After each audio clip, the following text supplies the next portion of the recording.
Mankind has been telling, singing, and listening to stories since the beginning of time.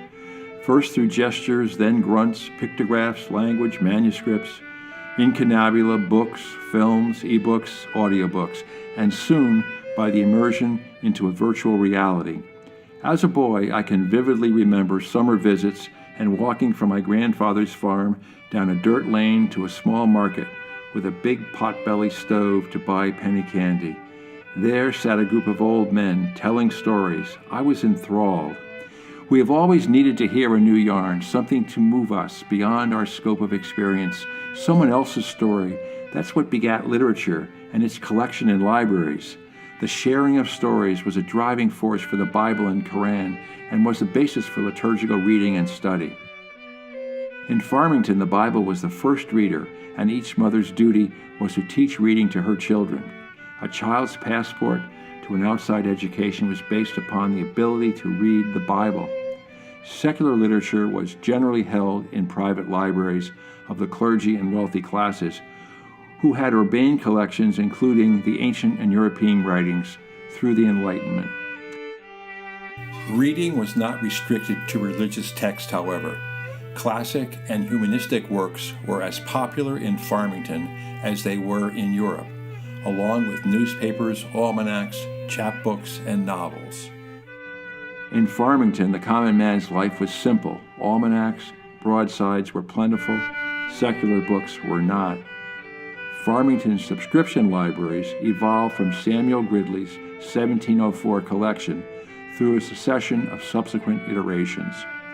These small enterprises spawned and evolved into larger public venues through the near end of the 19th century.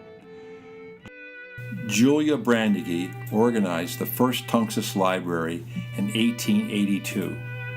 As her legacy manifested through the subsequent Greek Revival, 1917 Julia Brandegee Memorial Library, the People's University, lovely, grand, and free to all.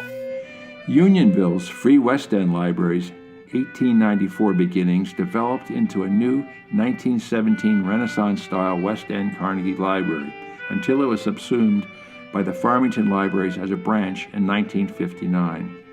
A buzz in the late 1970s began the movement to build a new consolidated Unionville-Farmington Library. This new mid-century modern library was designed, constructed, and commissioned in 1983. Its flexible, broad platform continued the traditional services developed at the Village and West End libraries, thereby engaging the two communities. The digital revolution, Farmington's continuing growth, and the rapidly changing landscape each demanded involved community-focused, technically oriented programming. To that end, additions and renovations to the main library were undertaken and commissioned in 2001 to 2003. This state-of-the-art, 52,000 square foot 21st century program space provides a home for one of the most comprehensive library programs in Connecticut. As a result of the main library's expansion, the Barney Library's efficacy came into question. The board needed to understand the alternatives for either the disposal or rethinking of its purpose. To that end, after great deliberation of alternative uses, including demolition, the board voted to modernize systems and restore the architectural scheme to continue the use of the library as it was intended. Upon the renovation's 2009 completion, the Barney Library delivers a re-engineered, low-cost, efficient, high-quality, popular library program supplementing the main library. Now that we've traveled 305 years through time, can you imagine how Sam Gridley would feel about his library morphing into a makerspace, a place where it's possible to take the abstract from a two-dimensional object to three?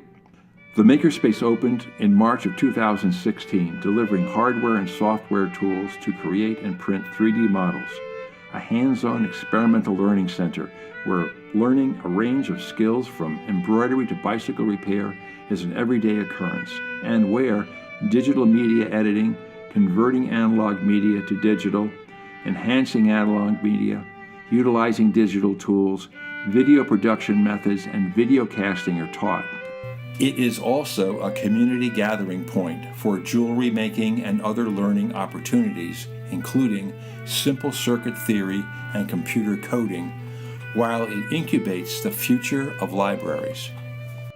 I believe this is simply the beginning of a monumental shift in library services and look forward to the development of a virtual reality lab with future immersion and augmented interactive photorealism as a springboard to better learning within the multimedia platform, and to other future avenues to communicate the stories that make differences in our lives.